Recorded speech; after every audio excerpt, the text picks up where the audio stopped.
Refugee Affairs Forum, which we hold on the first Tuesdays of the month from 3 to 4:30. My name is Anissa Hajimomin. I'm the Assistant Commissioner for Immigrant and Refugee Affairs at the Minnesota Department of Employment and Economic Development.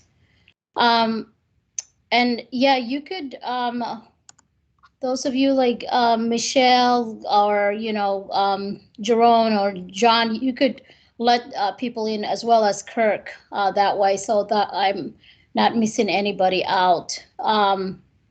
And Eric, I think you can go ahead and start us off. Sorry, I didn't just start the introduction, but go ahead. I can start over. Let me know whenever you're ready. Awesome. Thank you so much. So today we are going to be featuring two agencies to present, and we will have community updates at the end. That is something different that we have begun to do this month. And I look forward to the community updates that's designated for either information that will be provided by community advocates, leaders, or state agencies that are sharing information with the community. I also acknowledge the presence of Eric Leitner, our communication specialist, and Darren Eck, our information officer. I'm grateful to both of them for assisting us to stream our forum live throughout multiple social media platforms and notes for our forum blog that we publish either this upcoming Thursday or next Monday. And for the purpose of note-taking and networking, please put your name, title, and your organization, as well as the contact information in the chat box. Also, I'd appreciate it if you're not talking, if you could mute yourself. And for questions and or comments, we will use either the hand raise or the chat function. So with that, I'd like to start with our first presenter, who is Nikki Oliver, the Director of Government Relations for the Office of Higher Education. Nikki, thank you so much and welcome. Are you with us?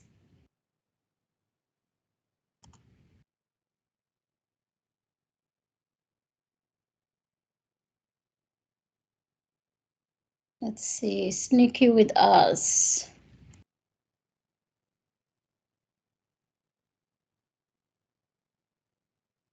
I do not see Nikki on this list.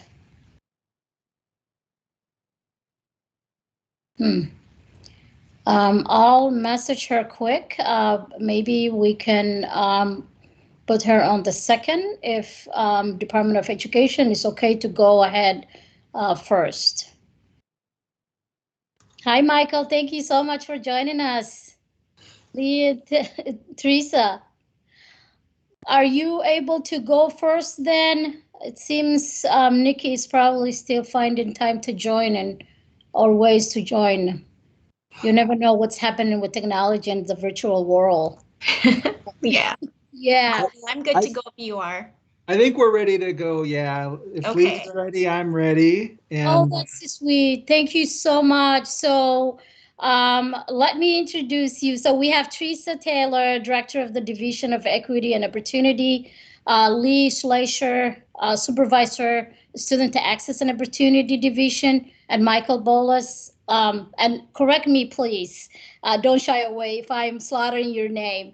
Michael is my multilingual education specialist. Thank you for being here with us, and I really appreciate that you're going first.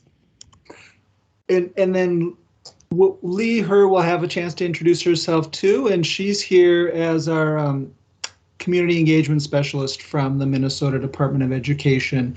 Can I go ahead and share content to show the PowerPoint? And Anissa, I just emailed that to you a little bit ago. I apologize for the short notice, but feel free to share that with by email with our participants. Sure. Thank you so much.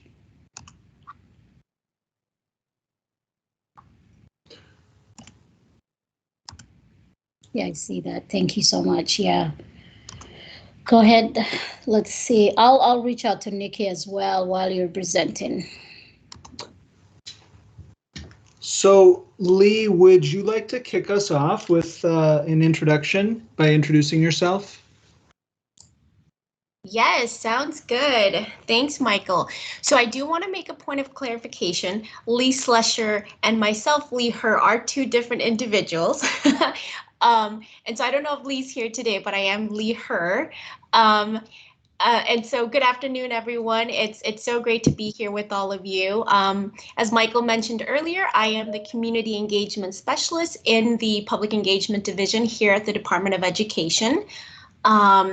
If you've met me before, it was probably when I was with my former division. My position was previously in the Student Access and Opportunity Division, where my role was to develop and implement family and community engagement strategies within the requirements scope of the Every Student Succeeds Act and the Minnesota's Learning English for Academic Proficiency and Success Act, also known as the LEAPS Act. And so in April of this year, the agency underwent restructuring and my position was reassigned to the new Public Engagement Division, where my role now is focused on a broader public engagement scope, facilitating outreach and communication between the agency and its stakeholder groups, with an emphasis on our traditionally underserved and underrepresented communities. So with that, I will hand it back to Michael for his introduction. Yeah, thanks, Lee, and thanks for that clarification. Yeah, so my supervisor is Lee Slisher. I think she has another commitment and she sends her regrets, but we hope to see her in the future in this space. And yeah, my name is Michael. I think I've met some of you, but not all of you. I've been at the agency for about 8 years. Prior to that, was director of ESL teacher education at the University of St. Thomas. And then most of my career has been in the St. Paul Public Schools, working with multilingual learner education programs, primarily for immigrant and refugee students. And that's the space I'm primarily in at the agency, is working with multilingual learners, especially around immigrant and refugee education issues, professional learning, partnerships with other groups, and those types of spaces. So this is our agenda for this afternoon. We understand we have about 30 minutes with you, and we would like to invite you to chime in, whether that's questions or comments in the chat, or if you're comfortable unmuting and asking your question out loud for the group. Lee and I talked ahead of time. We're both fine having you do that along the way. And so there's probably more content here than we can adequately address in the time frame. So we will be going kind of quickly, but if there's something you want to focus on, bring those questions up and we'll try to address them. And then I don't think I'll be able to see the chat maybe while I'm presenting, so I'll kind of count on Lee and others to monitor the chat space. Yep, I'll do that. Today we'll be looking at, I thought we'd start out with some demographics and data just to kind of set the context, give you a sense of where things are at right now. We'll be looking a little bit at the Minnesota K-12 education context and kind of what we think that means. Our division and our small team does have a multilingual learner education equity framework, so we'll share that with you. Lee's going to share some really great information about family and community engagement models and resources. And then we'll talk a bit about language education models in Minnesota, along with the identification process for English learner status and SLIFE status, which I'll get into later. That term means students with limited or interrupted formal education. And then we'll kind of wrap up with a sampling of MDE activities, primarily from our division, that support language assistance programs, though Lee is also doing a lot in that space, and she might have a chance to chime in there too. And then some resources for families and for others interested in these kinds of programs. So I always like to start with some of the data, and just to give you a sense, right now, for this school year, there are just over 870,000 students, K-12, enrolled in Minnesota public school districts and charter schools. This next statistic, I think, is quite enlightening, and I'd like to get this number out there more. I don't think people realize that almost 20% of that general student population are students who are multilingual learners, students who report having a home language that is not English. And keep in mind that number is probably underreported because some families just don't feel comfortable sharing that information. They're concerned about how they might be judged and or how their child might, what kind of ramifications there might be for putting that on a form when they're asked. And then kind of the next step we'll look at here is, so of those 870,000 students, almost 10% qualify as what we call English learners. This English learner status means students who are multilingual learners who are eligible for language assistance programs. And one of the programs I work with is the Immigrant Children and Youth Grant, and so we get some data from districts each year about the number of students that they report who have been in the country less than 3 years, so that we can help provide funding for specific programs based on growth. And so if we look at the 3-year trend data, we do see that this population in Minnesota has been impacted by politics and by current events, namely the COVID-19 virus. So quite a significant drop over those 3 years in terms of our reported number of K-12 students who have been in the US for 3 years or less. And for this definition, we asked districts to identify students who were not born in the US. Again, probably underreported, and so these numbers may be higher each year. And some of you may know that there's a federal requirement that states administer a English language proficiency test each year to students who are identified as English learners. As I noted earlier, we've got about 73,000 students. And so again, you see the impact of COVID here, that if for 2021, only 43,506 students completed the access test. Normally it would be above 70,000. And then just to kind of get a sense of where students are at, you can see here that about 43% of students taking this test last year scored at the beginning to intermediate level, so a level 1 or level 2. We don't see that as a bad thing in terms of being at that beginning or intermediate level. It's just, that's the starting point.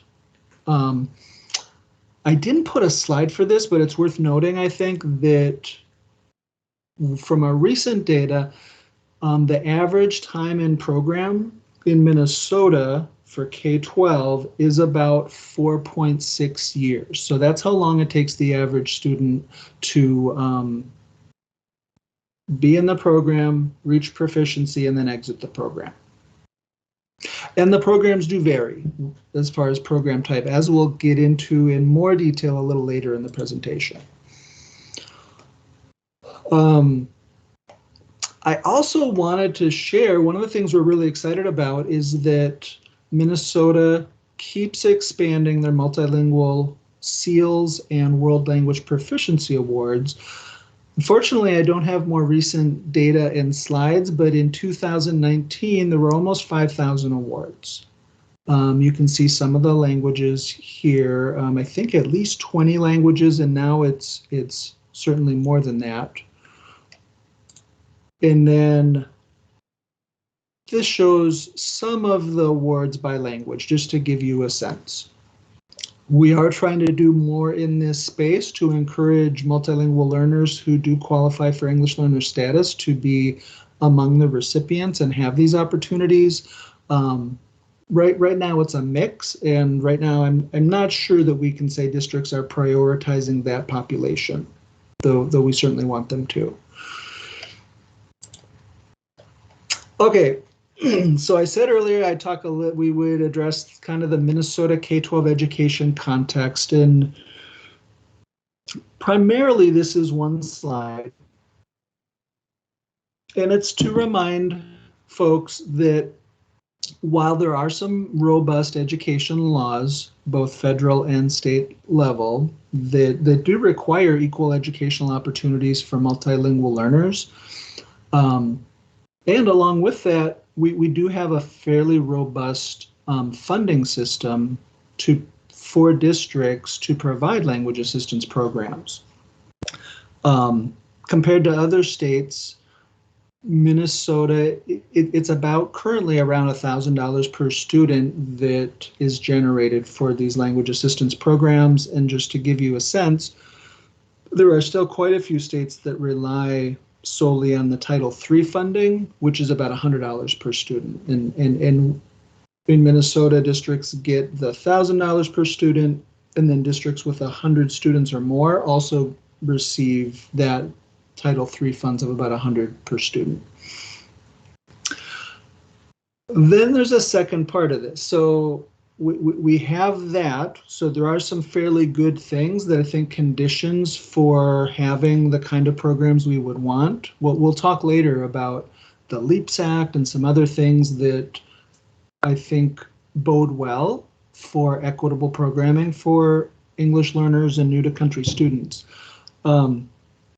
But that said, we in states like Minnesota with a strong local control of K-12 education, we really do rely quite a bit on parents and community members to play a critical role ultimately in holding schools and districts accountable for the success of all students. So there's things we can do, there's things that we can ask districts to do, and there's things we can tell districts to do, but often it's asking.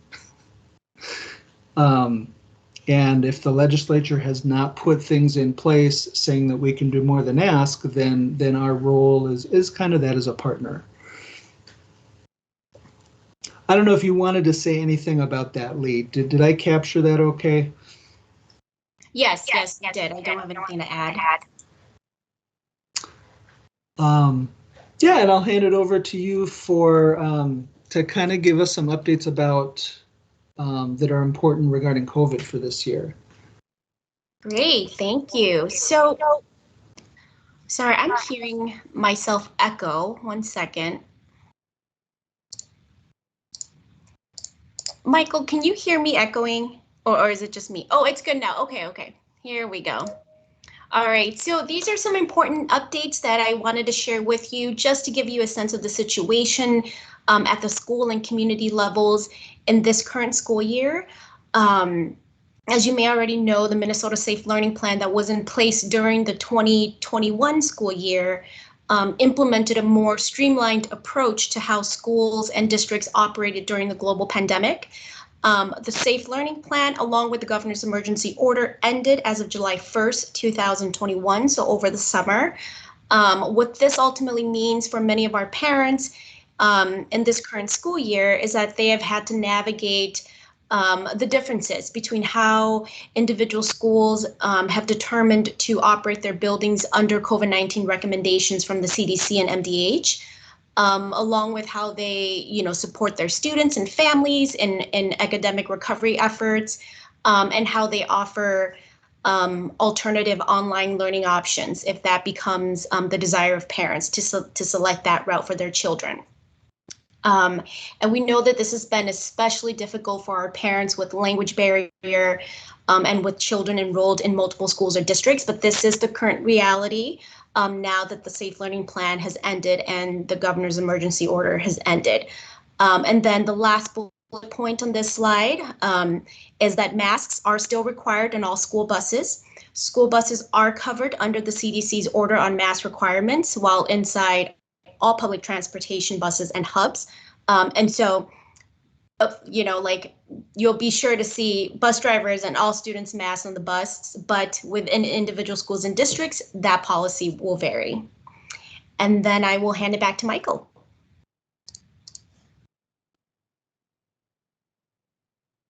Oh, Michael, you're still muted. Sorry about that. So thanks, Lee. We're continuing with this theme of kind of the Minnesota context, and with those updates about COVID, I wanted to follow up and just speak very briefly about Minnesota's response, if you will, to what some people have called learning loss during COVID. And so the COMPASS program, we love our acronyms in Minnesota, and so the Collaborative Minnesota Partnerships to Advance Student Success, or COMPASS, really is a partnership between MDE, our regional centers of excellence, and our service cooperatives. And the goal here is to provide professional learning and coaching, to build educator capacity to accelerate learning in the areas of literacy and math in particular, but also it emphasizes social and emotional learning supports, early interventions in literacy and math, and then partnerships that improve pathways to college and career for all students, but in particular for students like English learners and other marginalized students, or I should say historically underserved students. So I know there's a lot there to unpack, but we're going to keep moving. And so just a little bit more about the Minnesota education context right now. Some of you may be aware of the American Rescue Plan and ESSER 3 funding. This is the third round of ESSER funding, and in Minnesota, when we look at all three rounds of funding, which will provide district funding through about 2024, we're seeing an influx, which some have dubbed kind of a once-in-a-generation influx of funds for education, of almost $2 billion, with 90% of that going to districts and going directly to schools. And so Minnesota has worked with stakeholders to identify 20 priorities that they're encouraging districts to look at as they work with their own local stakeholders. And so I've listed 8 of them here that I think are particularly important funding priorities for new to country students and families. And I don't think I want to read all the slides here too, but just to kind of highlight the opportunities for tutoring and mental health and social and emotional services, the potential for expanded student support personnel. We know counselors in particular are often short-staffed in districts, sometimes also school nurses. And in districts with large multilingual learner populations, they could be looking at hiring bilingual staff for some of these positions, which I think is exciting. In addition to that, we are encouraging districts to expand access to free school-based early learning programs, and to also consider how they recruit, train, and maintain teachers of color and bilingual staff.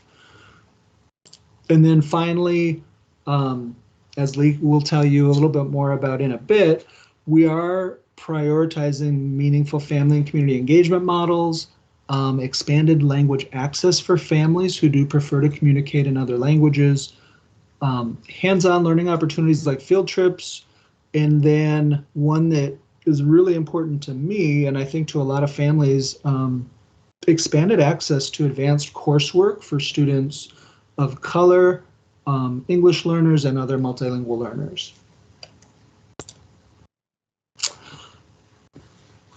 I'm going to be super brief on these next few slides that just kind of let you know a little bit about our education strategic framework and our educational equity framework for multilingual learners.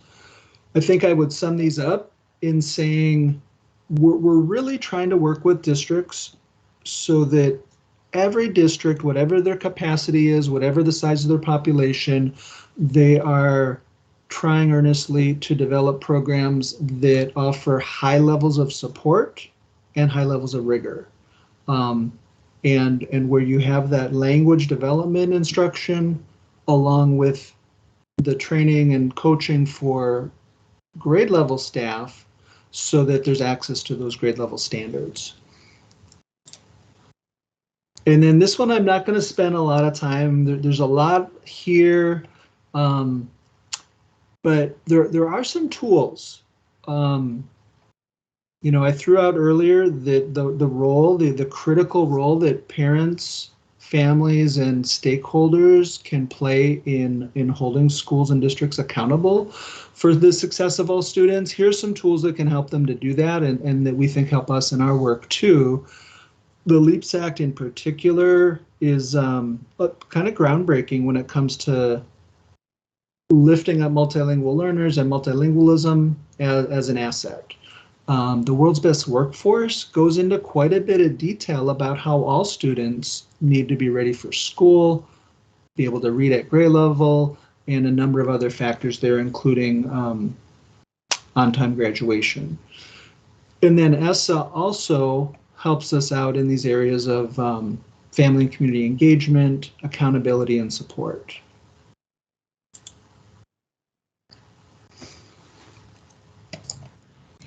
All right, so what this slide does is it illustrates a paradigm shift in the way that the agency and schools view and implement family and community or stakeholder engagement under ESSA.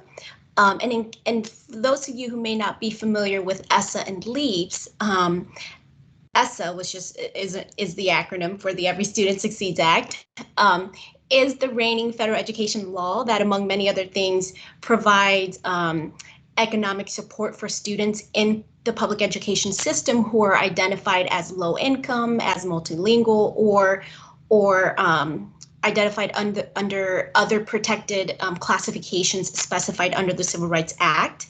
And then LEAPS, which is the acronym for Learning English for Academic Proficiency and Success Act, is the Minnesota state law that requires our public schools to provide effective English language development programs and services for identified English learners, and to promote culturally adaptive school environment that embraces their students' diverse cultural and linguistic heritage. So when No Child Left Behind was renewed by President Barack Obama and became ESSA, there was a clear shift from quote unquote parent involvement to family and community engagement, as illustrated in this slide, which is a shift that many would argue was more conducive to implementing what Michael said earlier, asset-based approaches and strategies to stakeholder engagement. And I apologize as I won't be able to speak to each bullet point on here, but as Michael said, you all will receive a copy of these slides, and I am happy to reconnect again outside of the meeting if you have any further questions about this particular slide and the information on it. Michael, we'll go to the next one. And so, as Michael mentioned earlier, language access is another focus that we have. Language access is a civil right. It is protected and guaranteed by the 1964 Civil Rights Act and Executive Order 13166, as explained here in this slide. This is a screenshot of the executive order that was issued by the U.S. Department of Justice in 2000 that requires all recipients and conductors of federal funds to have a language assistance policy in place that documents their institution's procedures to provide access to information and resources for our limited English proficient individuals. And so I mention this in all the presentations that I do because this does include MDE and all of our public and charter schools and districts in the state. So we'll go to the next slide. And then another document that for me is really foundational to our work around language access is the Dear Colleague letter that was sent from the U.S. Department of Justice to the U.S. Department of Education in 2015. I think that this letter really powerfully reiterates our collective authority in public education and state government to invest in the development of tools and human resources to meet the responsibilities that we have to our multicultural families and communities. And so with that, we'll go to the next slide, Michael. All right, so this is a flyer that is available on MDE's website for schools and the public to use as needed. Again, to reiterate our shared work and responsibility in ensuring that language isn't a barrier for our multilingual communities, and really especially in this context where, you know, like in the Twin Cities, we have some of the largest refugee immigrant communities. And so elevating and ensuring language access is a priority and a huge need right now. And then we'll go to the next one. And then last but not least, here's another popular resource that we have for schools and families. It is available on our website. It's the MDE Parent Guide for Families New to the Country. The document contains general information about parents' rights and protections under federal law, information about the enrollment process, English learner identification and support programs, different types of schools that we have here in the state, along with other information like attendance and absence policies that we think, you know, for a parent who's new to the country, that these are the types of information they would need to know right away. But I mean, it's all of that among many other things. So I really recommend sharing this resource far and wide. Unfortunately, it's not available in languages other than English at the moment, but our hope is that it will soon be once we're finished updating the guide with some new information. So, Michael, back to you. All right, thank you, Lee. And I'm just keeping an eye on the time here and really want to encourage any questions or comments as we move kind of toward the end of our presentation here. And I'm seeing maybe less than 5 minutes allotted for our session. I just want to speak real briefly about first, kind of some of the state and federal requirements that districts provide language instruction for students who qualify as English learners. In Minnesota, here's some of the specifics from that statute language that districts must provide a written plan of service upon request, and this is a helpful tool for parents to understand the amount and scope of instruction and what that programming looks like. And this is in place for any district enrolling one or more eligible students. And then this slide just shows kind of a snapshot of the kinds of language development programs, some bilingual, some focused more on English language development, but all supported by our Minnesota English Language Development Standards, which are we share with other states who are part of the WIDA consortium.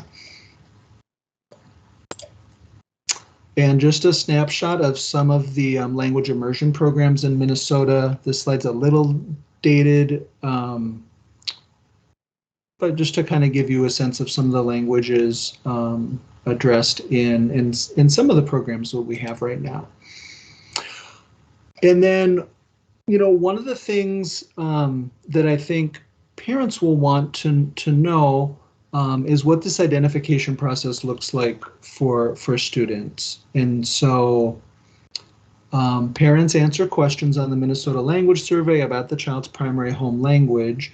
And then of that group, if the primary home language is not English, then those individual students in grades K through 12, and in some early learning settings that are state funded and district based, they then take a screener or an English language proficiency screener that determines, the intent is to determine if students are proficient in English, in academic English across listening, speaking, reading, and writing.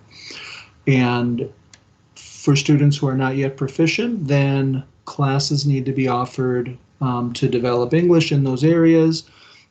And depending on the school's programs, they may also have classes in the home language or literacy instruction that includes the home language. And then any of those programs for language development will be based in the Minnesota and WIDA's English language development standards, which include key language uses that help connect with content teachers across content areas, grade level language expectations for all students that help identify what it looks like, what kind of language is needed to meet grade level content area standards. And then proficiency level descriptors that help stakeholders understand what students can do with language at different proficiency levels. Since we are talking about students who may be new immigrants and new refugees, we know that some of our refugee students have experienced interrupted formal education. And so again, I think you'll get this slide and you'll be able to kind of see what those criteria look like for how students can get identified at the local level. At this point in time, there are no program requirements or funding that are really attached to this, except for in one exception where for districts that have state-funded alternative programs, ALCs, the students who are SLIFE students generate funding until age 22 instead of age 21. So it does give them a little more time in school.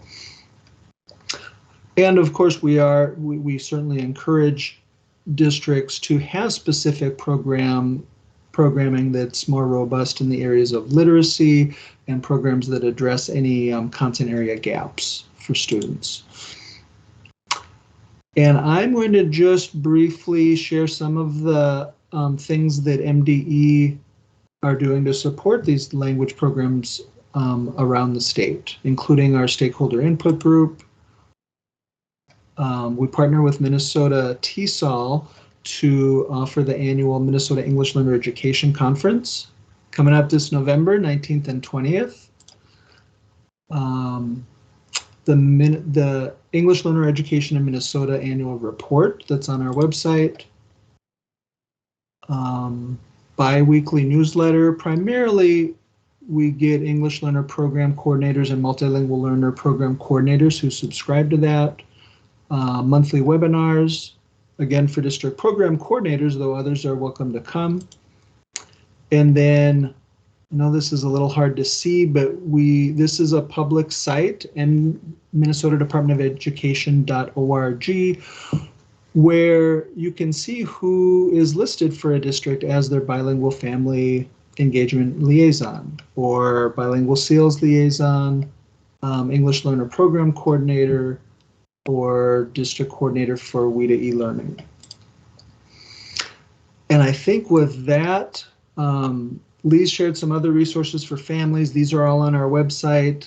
I'm not sure if we have much time for questions and comments, but we really appreciate your time today. Lee, any final words? No, thank you. Thank you so much. Do we have any questions, comments? If not, we'll share these slides. And Lee, I didn't mean to leave you out. I was going by the original plan. That's okay.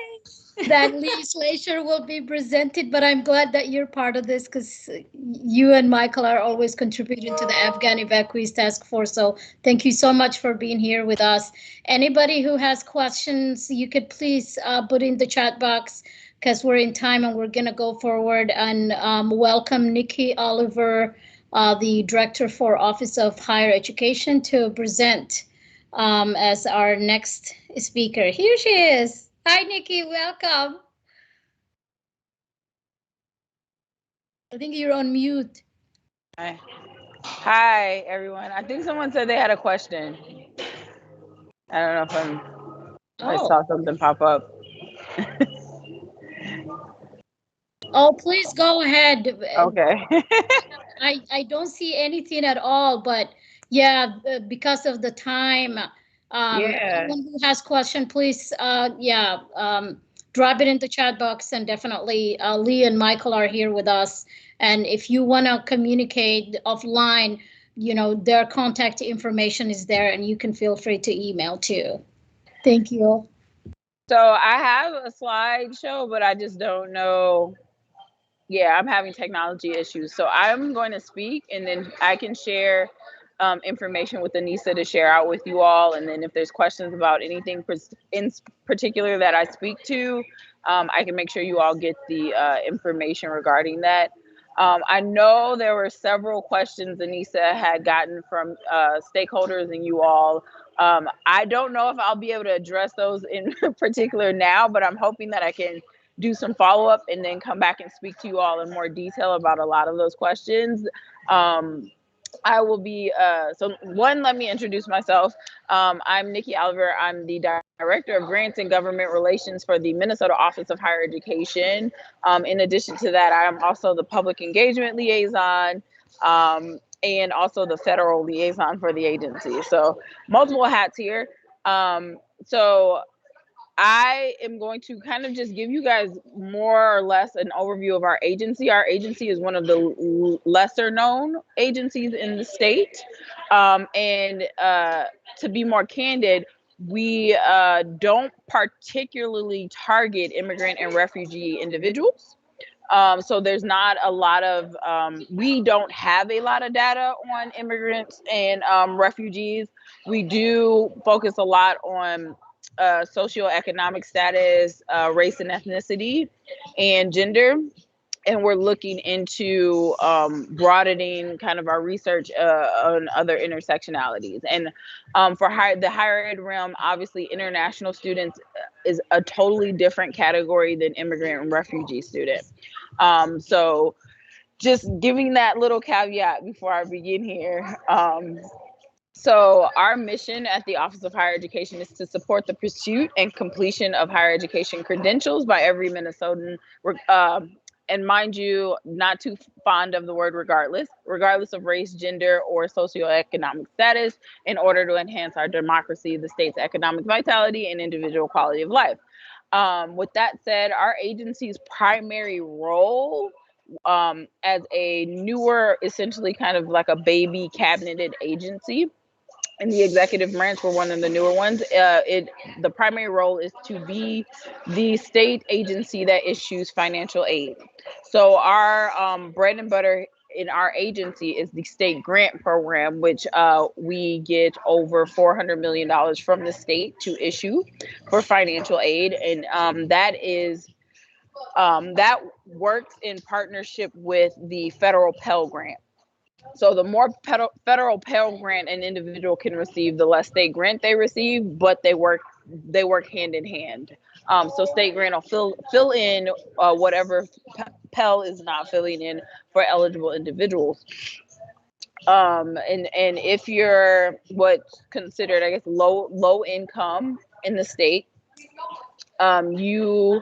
and depending on what institution you go to, because it's also calculated based on tuition and fees at the institution and a level in enrollment, you essentially can have your tuition and fees covered fully with Pell and state. And it's primarily based on residency and whether you've graduated high school. Technically, our financial aid programs aren't based on graduation, but enrollment in institutions is based on graduation of high school or having a high school diploma. So that is some of the primary factors of receiving that financial aid. One of the key things that our agency has been focused on and centering a lot of the work we've been doing over the last I want to say 7 years, is the educational attainment goal, which was established in 2015 by the legislature, that 70% of Minnesotans ages 25 to 44 will have a certificate, associate, or bachelor's degree or higher by the year 2025. Now, one of the things our agency had them put in there were benchmarks for race and ethnicity, because as the state of Minnesota, we actually do pretty well if you're focusing primarily on white individuals when it comes to graduation and educational attainment. And I'll give you guys some numbers. So we put benchmarks in there for race and ethnicity to move the needle further and to make sure we're focusing on those gaps that exist, and not gaps between whites and others, but also the gap between the goal and other individuals, because we don't want one race to be considered the standard. So that's something that we have centered a lot of our work on and a lot of our programming on. So currently, just to give you guys some data here, I know you probably don't want to hear a ton of data. Currently, we're for all individuals, we're currently at a 62% attainment. And like I said, we break that down by race. We break it down by the larger racial and ethnic group categories. So like American Indian, Hispanic, Black, multiracial, Asian, and white. But we also break it down by subcategories because that gives us a better picture. If I, for example, look at the Hispanic group, we are currently at a 29.2% attainment rate. But when you break it down further, sorry, I'm sliding through data here. When you break it down by the subcategories of racial groups, you can see that Hispanic Mexican are only at 19%, Hispanic Salvadorian are only at 10%, and Hispanic Puerto Ricans are actually at 41%. So we break it down, and it makes that much more of a difference, and that's something we try to focus on in our agency to make sure we're targeting support. And once again, this is where I'm saying we'll do more work in the intersectionality between immigrants and refugees to see kind of where they fall in here. We're also going to try to look at students with disabilities and kind of those intersectionalities when it comes to attainment. But we know, breaking it down, like if you look at the Asian category, for example, they're an overall 66% or 61% attainment, but Burmese is only at 8%. But an Indian Asian is at 90%. So without breaking it down, you wouldn't get the full picture of where the greater need is for assistance and help and working towards getting them the assistance. So that's just some baseline stuff. But our office, like I said, the primary goal and role of our office, or the foundation of our office, is financial aid. And like I said, the state grant is the largest part of state financial aid. In order to receive a state grant, individuals need to fill out the FAFSA or the DREAM Act application. We have a Minnesota DREAM Act application for undocumented students. So that's a separate application. And like I said, I'll send all of these links to where you can find those. The DREAM Act application needs to be filled out at least 30 days within the term when they start. And FAFSA obviously is filled out when FAFSA is filled out in October. So these, and then we also have a self-loan program. And the self-loan program is available to students regardless of their immigration status. And I'll send the link to that. And it's a state loan program. And so they offer way lower interest rates than private loans and sometimes even the federal loans. And then coupled with that, there's also a refinance program. And like I said, it's available to students regardless of their immigration status. In addition to that, our office runs the Child Care Grant Program, which is for students, undergraduate and professional and graduate students who have children in child care, that they can receive a part of their child care covered through that grant. It is one of those things that you apply through your actual college. We also provide part of the work study funding that comes through the state. Obviously, institutions also get federal work study.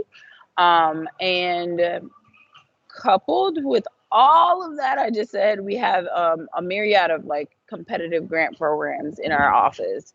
One being the dual training grants, which is a partnership with the Department of Labor and Industry to get more individuals into high demand fields and kind of a pipeline to apprenticeship as well.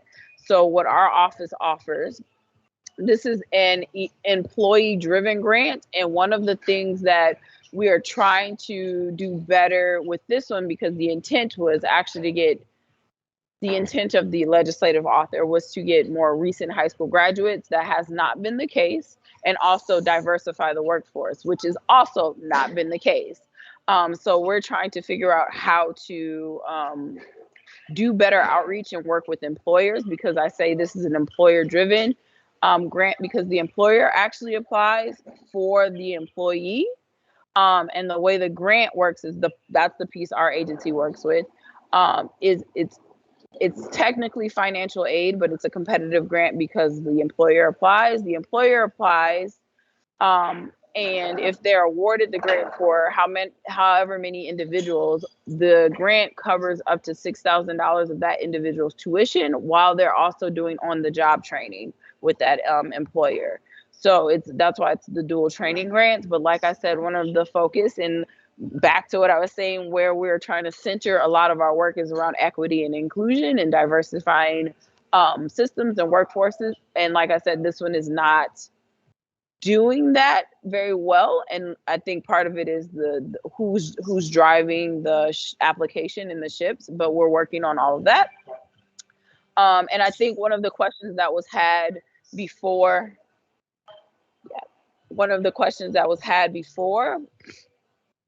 that Anissa shared with me was how do we diversify the workforce, especially in certain fields like dentistry and stuff like that. And that is something we are looking into. And like I said, this requires a multitude of partnerships, not just with higher ed institutions, but also with the K-12 sector and community organizations. And how are individuals being, I guess, recruited and retained? And this goes this crosses over to the teacher field, which brings me to other things we offer in the agency. So we run several teacher programs, one of which we got this past legislative session that has not yet rolled out, but it's Aspiring Teachers of Color scholarships. And then the other two are teacher shortage loan forgiveness. So we provide loan forgiveness up to $1,000, $5,000 max. So over 5 years, someone can receive that loan forgiveness to pay back their loans if they're a teacher in a shortage area or shortage licensure field. The other one is the teacher candidate grant. So this grant, up to $7,500, supports student teachers. So teachers while they're in their last part of student teaching. And it's this past session specifically has been carved out to target student teachers, American Indian or of color. So those are some of the things that has happened regarding trying to help diversify the workforce, but we know there's a lot of work yet to do there. And one of the things that we have seen with a former program we used to have, Minnesota Reconnect, was having navigators and mentors helps a lot. And then even with the teacher workforce, obviously retention is a big issue. So like how we can get students in the door, especially in college, we can get students in the door, and financial aid is usually a lever for that. But retaining them, getting them to completion is a whole nother task. And we're trying to work and figure out what are the barriers. We know, I'm not gonna lie, we know barriers. It's just how do we address those barriers? So those are things we're working on, especially with our current commissioner, Dennis Olson, on trying to break down these barriers, close these gaps within Minnesota. The other thing that I wanted to mention here is we also oversee the state 529 plan, which is a college savings plan. And the person to open it, a parent, grandparent, whomever, needs to be either a U.S. resident, an alien resident, or being a taxpayer of the state or a taxpayer in the United States, and the beneficiary or recipient just has to have a social security number or have a tax ID to receive those funds. So those are a few things. And like I said, we also have several competitive grants, which is, as I mentioned, the other departments I manage. One of those grants being the emergency assistance for post-secondary students. So we disseminate funds to colleges to provide emergency aid to students, short-term emergencies, like if their car breaks down, they need money for rent, things that would cause certain students to drop out. We're trying to help alleviate that. Like I said, they're emergency grants. We know there's a systemic and sometimes underlying long-term issue, but the way we've kind of written the grant is for the institutions to collaborate and do better in assisting those students when they come for those emergencies. Some of the things we've seen, which you all could imagine that most of these grants are used for, are for housing and transportation. And if someone is usually needing money for housing, there's usually a bigger systemic issue there. And so those are several things. And then we also have competitive grants for smaller, like nonprofit organizations to help with college readiness. It's an intervention for college attendance program to help K-12 students, 3rd through 11th grade in various college prep strategies. And most of the organizations that do receive these grants are targeting underserved students. So there's a whole host of other things our agency does. One of the other big things is our research department, which I mentioned before. So if there's data questions that you all have, or want to know numbers or other information, we have that. We also oversee the statewide longitudinal data system and the early childhood educational data system, which are collaborations between pre-K, DHS, DEED, MDE in our office to track individuals through their lifespan and what happens there. So if you all want information on anything, feel free to reach out. There's just so much that I just can't talk to you all about now, but our office is a resource. And like I said, I know we're newer to communities, but we really, and I have been trying to, and Anissa can vouch for this, trying to make better connections and build stronger relationships and understanding the needs of all the communities in Minnesota. So don't hesitate to reach out. And I don't know if there's questions in the chat. I'm not looking, so forgive me. And I think people are putting contact information in there for various things that I'm saying, so that's great. So I know I kind of rambled here, and I apologize that I didn't have a visual for you all, but just wanted to do initial introduction of kind of some of the stuff our office offers, so you all are aware. And like I said, I will do some follow-up on a lot of questions Anissa sent me and bring it back to you all. Thank you so much, Nikki. I see that Comfort had put in some comments, or I think question. Do the non-traditional jobs include philanthropy, leadership roles? As an immigrant woman working in,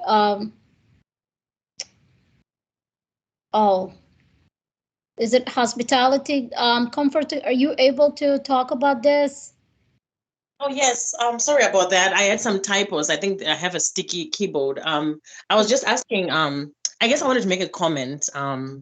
I was asking about some non-traditional roles that we may not think of, like philanthropy, leadership. I'm working in that space, and I noticed that it's disproportionately not representative of the communities where philanthropy is serving.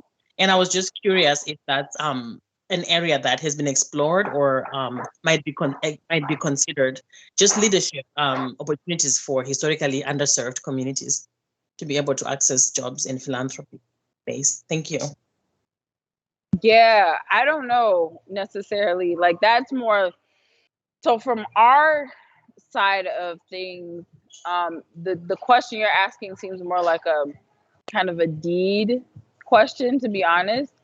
But I do know that we are trying to look at strategies around mentorship and other external opportunities, and that's where like these workforce and also institutional partnerships come in hand, making those connections to, you know, because I know sometimes students, and this is from personal experience too, you only see what's in your, like, in front of you, especially like I know in my neighborhood growing up, everybody was going to be a nurse because their aunt was a nurse, but I'm like, there's so much more to do in the medical field beyond nursing, and nursing, as you all know, is very competitive.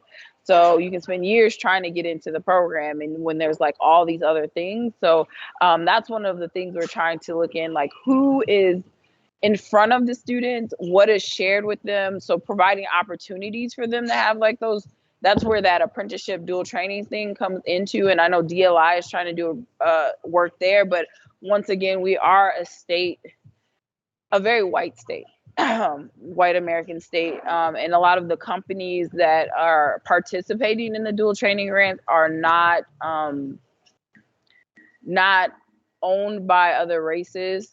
So that sometimes creates additional barriers. So trying to figure out how to break those down. But to your point, like I think if we could establish better mentorships and exposure to these occupations, to women and people, immigrants and refugees, I think would help a lot. So yeah. Thank you so much, Nikki. And I see John Stephen had shared the pipeline dual training contact information. So Dan Solomon, if anybody's interested, is that in line with the apprenticeship program that you talked about, Nikki? Yeah, so pipeline, so what so the dual training grants is a piece of the pipeline program. So DLI runs the pipeline program, which works directly with employers and occupations, and they develop which occupations are eligible for the dual training grants that we offer, because we offer the grants because it's twofold. It's you're at a training institution while receiving on-the-job training. So it's financial aid. So we run that section. DLI runs the whole, everything else, apprenticeships, occupation, they work directly with employers for that. So yeah. That makes sense. Thank you so much. Some of the questions I had followed up to ask you that some of the community leaders and members had asked about was that it's really hard to get in Minnesota's dental and pharmacy programs. And although while people say, well, it's competitive programs, yes, it is. But we're talking about, you know, children of immigrants born and raised here that most of them English is the first language for them, and yet they cannot get in. So there were, you know, used as example where members of the community went to other states where they were accepted. And it seemed like it's more than a competitiveness, or it's more than language access. It's more like inequities. And if you could clarify that for the participants, or follow up with the presentation, that we can also do that. Yeah, I think I don't have like concrete data, so I can only talk, you know, anecdotally and what I suspect. I suspect the person is right. There's probably some inequities. We see it all the time in a lot of things, like I mentioned before. So I think one of the key pieces that we're seeing, like I shared, if we don't have the concrete data to show, like it's sometimes harder, or things seem invisible until it's you that it's happening to, right? So I think one of the things that we have to look at, which I forgot to mention, another branch of our agency is licensing and registration. So we regulate all the private institutions in the state, including the dentistry schools and all that stuff. They obviously have their other licensure and accreditation branches, but that's one of the other things we do in the agency. So we can look into, and that could be a follow-up to see kind of, and I can just from what I already know, I'm sure there's, yeah, you can see disparities. Most likely we're going to see huge disparities. And so we have to tackle like why that is. And one of the things that that when I came onto the agency 8 years ago, I've been here a long time as a millennial, but is that, and I don't know if MDE alluded to this earlier, but students, IEPs don't transfer when you go to post-secondary, right? Once you graduate K-12 or whatever, you're an adult, essentially, you're on your own. So if you're an English language learner, that's not translated up to post-secondary. It's not really considered when you go into the post-secondary world. So, which I feel might be some of the cause for this. And I don't know if a lot of people know, a lot of admissions processes are kind of done by computers. There's certain algorithms that happen and then filtered out until there's the people in the middle kind of are the ones that have to have the interviews. So I think there's a lot of work that needs to be done on admission processes in general. There's a lot of conversation around ACT, SAT prep, AccuPlacer, admissions, stuff like that. So I think I'm glad someone pointed that out, because like I said, it's not like always in the realm of everyone's view for where there might be disparities, but I will add it to the list of like looking into kind of all of these like occupational disparities and when they come to graduate admissions, and that could be a cause of the occupational disparities, right? People can't get into the program that'll allow them to be qualified to go into those fields. So that'll be a follow-up. Thank you so much. I think one more thing I wanted to add was also the fact that a lot of immigrants are hoping like getting their nursing degrees and they get into college, and then, you know, a lot of people had maxed out their financial aid grants by taking ESL classes. Then they ended up going to the local grantees for workforce development to get help. And, you know, people are asking, are there any alternative to this situation? Because a lot of people have been affected. And because of that, they ended up, as soon as they began their program that they were going to get degree on, they are now no longer qualified for grants, but rather loans. So if that's something that you could, look into it and let us know and follow up. Actually, really quickly, that is always an issue of concern, and it's not unique to the immigrant refugee population. The whole developmental education coursework and it counting towards your financial aid, which I will like to announce, we got that eliminated from our state financial aid this past year. So developmental education will no longer be counted towards your access to financial aid, and we're working on other avenues like expanding your eligibility. Like you can be eligible for these financial aid programs longer, so they don't max out sooner. So yeah, and I know the institutions are working on kind of not eliminating developmental ed, but making it so it's like co-curriculum, so it's tied to leading to that degree, so it's not like an extra thing, it's kind of integrated into. So yeah, it's something that's constantly being talked about and worked on, and so yeah. Thank you so much. I really appreciate all your information that you're providing, and we'll share these slides too once that you share that. I see Natalie commented in the chat box. It said that she had many EL students in St. Cloud have had this issue. Thank you, Natalie, for raising this. So it looks like it's 4:11. We have about 19 minutes. And usually with the community updates that we had established, I get ahead of time who's going to be doing the community update. And this time it'll be Nancy Amondi, the Director of Adult Programs at the Department of Employment and Economic Development, and Akiatu Pratt, who is also the Community Engagement Specialist. So they're going to share with us a really important program that have been funded.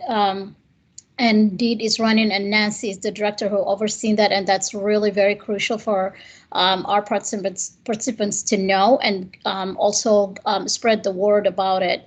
So I welcome Nancy and Akiatu to share that information with us. Good afternoon, everyone. Assistant Commissioner. We are really excited to join this forum. Do you want me to share my screen?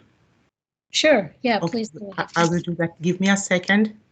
And in the meantime, I will have Akiatu introduce herself as I pull up the slides for our presentation. Good afternoon, everyone. Thank you very much, EC and ESSER, for having us. I'm Akiatu Pratt. I'm the Community Engagement Specialist for Retain. Thank you so much, Akiatu. Let me know if my slides can be seen. I can't see everybody now, so I will rely on Akiatu. Can you see my desktop? Yes. Thank you. And we will be quick. We are aware of the time that was given to us. Like I said before, my name is Nancy Omondi, and I am a director within DEED Adult Programs. And within there, we oversee multiple programs. We are attending this meeting today to talk about a new resource. We like to call that RETAIN. It's a long acronym, and it stands for Retaining Employment and Talent After Injury Illness Network. This is a new resource from the Department of Labor. And in the past 3 years, the state of Minnesota has been running a pilot on this resource. Now, 3 years ago, 8 states across the nation were funded, I mean within the US. And in the pilot, 5 states were funded, and Minnesota is one of the 5 states that competed for this grant. In the first phase, we were awarded about 2.5 million to run a pilot for 3 years. In the second phase, we've been awarded 19.5 million to run a full-fledged program across the state for 4 years. So if you're asking yourself, what is the purpose of this new resource? The purpose of the new resource is really to increase employment retention and labor force participation for individuals who are ill or injured. We know that millions of Americans or individuals living in the US do not go back to work or may not go back to work because of an injury or an illness. And we were attending a Department of Labor convening earlier today, and they were talking at the national level that about 43% of workers at some point later in their life or career will be impacted by an injury or illness that will affect their work. That's a really high number. And the other purpose of the RETAIN is to really reduce long-term work disability. At our forum today, we had individuals who had been injured, who were not able to go back to work immediately, their former work, and were helped by the RETAIN program to find other work.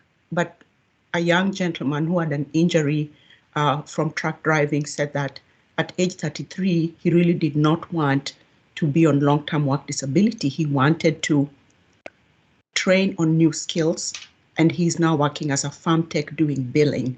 That's an example of a success story. If you're asking yourself, what is really the eligibility for this program, the Return to Work program? You need to be 18 years and older, live and work in Minnesota. You have a work-related or non-work-related injury or illness that is affecting your ability to go back to work or to work. In the pilot, we were limited at the beginning to only work-related injuries, but for the phase 2, the requirement has been expanded so that there is increased access for our individuals who are in need. And then if you're actively looking for employment, you are also eligible to participate in this program. What kind of services are we providing in RETAIN? Nikki earlier talked about navigators, for the education program that she's working in. With the Return to Work coordinators, they are our facilitators. Return to Work, CM stands for Return to Work Case Managers, and these case managers help facilitate early intervention and coordination of care for the individuals who are ill or injured. And they coordinate between the healthcare provider, the employer, and the workforce development teams. And then they also outreach and support to partners who will give employment and training services. Who are our partners for this program? We have other state agencies, Department of Labor and Industry, Minnesota Department of Health. DEED is the fiscal agent for the program. We are responsible for making sure that the program is implemented successfully, and we ensure compliance within the state with the funding that has been given to support Minnesotans. Workforce Development, Inc. is a partner, and they have employment and training related services. Mayo Clinic is our clinical lead, and Mayo Clinic and WDI, Workforce Development, Inc., were partners with us in phase 1, same as the other individuals. So most of the states retained the leadership team from the individuals who had been in the pilot. But we do have opportunities in phase 2 to expand and work with other partnerships. And the reason we are coming to this meeting is to share about this opportunity, and we'll tell you how. We want to expand our partnership within the communities. We want to expand our partnerships with employers. We also want to expand partnerships with different healthcare systems and facilities in order to reach Minnesotans across the state. Now, a little bit of background about the pilot and the reason we got to phase 2 funding. I'd shared earlier that we were awarded $3.5 million in phase 1. It was $2.5, and then they gave us another additional $1 million. It was a strategic multidisciplinary partnership between the medical teams, workforce development, and then the Department of Employment and Economic Development, which is DEED. We were only focused on the southeastern region of Minnesota, but now with the full funding, we have the opportunity to expand across the state. We know from the data that has been provided by Department of Labor and other return to work data that we have looked at, that efficient and early coordination of healthcare services and employment-related support will help injured workers remain in the workforce or return to workforce. We also know that there is a window that if we do not provide early intervention within the first 12 weeks, we will most likely lose the individuals. Most people, when it takes longer to go back to work, it becomes harder. And so with retain, we want to intervene within the 12 weeks that individuals have left their work so that we help them better get back to work. It may be their previous work, but it may be a different work depending on the injuries or illness that they have had. So for phase 2, the purpose is to enroll 3,200 workers, and 1,600 will receive retained services. And because this is a clinical trial, that's the model that is approved by DOL, we want to test and see whether individuals who receive support will most likely go to work versus other. If they don't receive support, will the outcomes be the same? And that's why we have the control arm, and then we also have the arm that will be the intervention arm. But we have different levels of services for the two groups. And when we come back in the future, we will share the specifics of the services that will be given across the two groups. I talked about the funding, $19.5 million to serve Minnesotans for 4 years. And there's a really unique focus area with underserved and underrepresented communities. We know that our communities have been disproportionately affected by COVID-19, and we also know that COVID-19 has also prevented individuals from going back to work. Now, we want to share the statistics. Who did we serve during the pilot phase? We served about 10% of the BIPOC, and we want to increase that for phase 2. We want to enroll 15 to 20%, that is about 480 to 640 BIPOC, that's our target. In phase 1, you can see the numbers. We served 150 individuals and less than 10% or about 10% were non-white. And it really speaks back to some of the points that Nikki brought up around outreach to the communities and us wanting to improve our metrics within the race ethnicity counts. Now, if you look at the demographics of Minnesota, more than 76% is presented as white. We want to match our service to the state demographics. And so 10 is really a threshold that we had in the pilot, but there's obviously opportunities for improvement, and that is why we are here. And Akiatu will tell us more about some of the unique community outreach strategies that we have to reach our communities. And we didn't have that privilege in the pilot phase because of limited funding. But now we have the opportunity to have targeted outreach to different community groups in order to let our trusted leaders in the community know about Retain and promote Retain to the communities. Now I will turn over to Ms. Akiatu to talk about some community engagement priorities.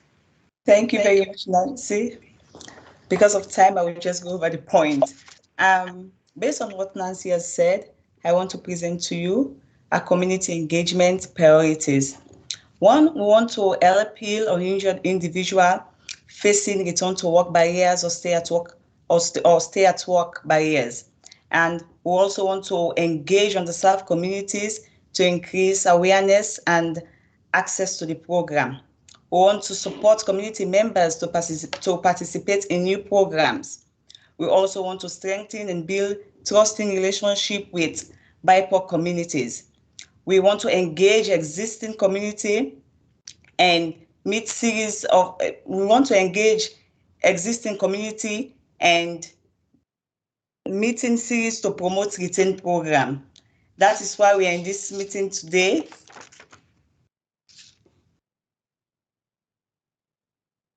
And these are some of, in Retain phase 2, the program, in Retain phase 2, the program we have, these are the approaches and activities for the Retain phase 2. We want to translate the Retain material into multiple languages. We want to use ethnic medias. We want to use social media. Also, we encourage, or we want as many partnerships as we can.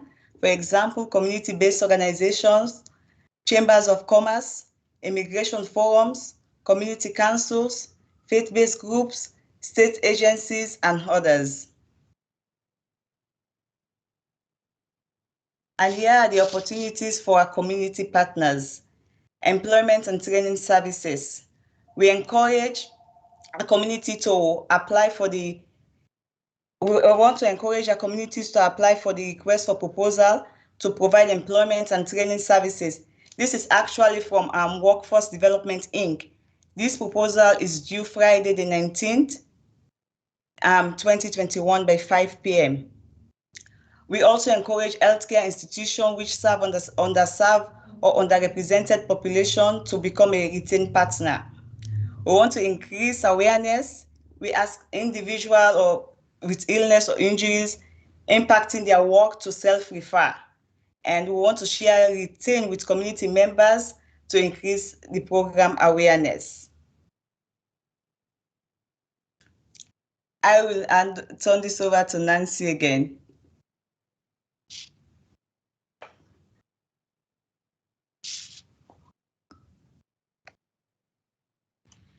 Nancy, you're on mute.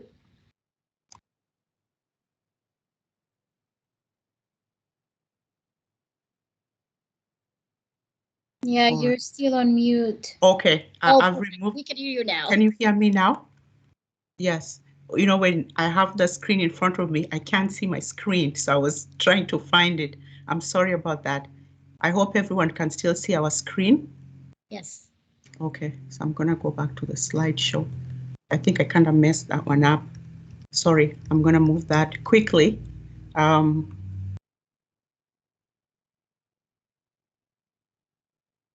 Thank you so much, Akiatu.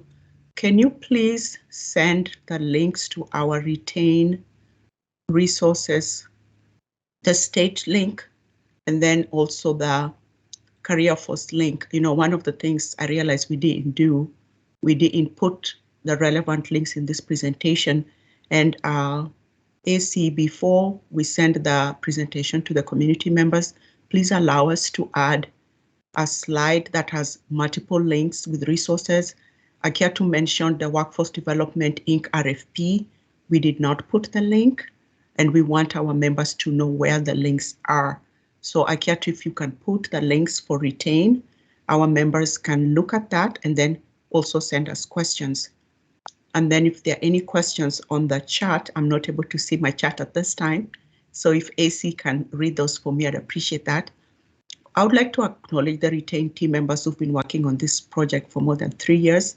We have our Workforce Development Inc. partner, Department of Health, Department of Labor and Industry, Mayo Clinic, and then DEED staff.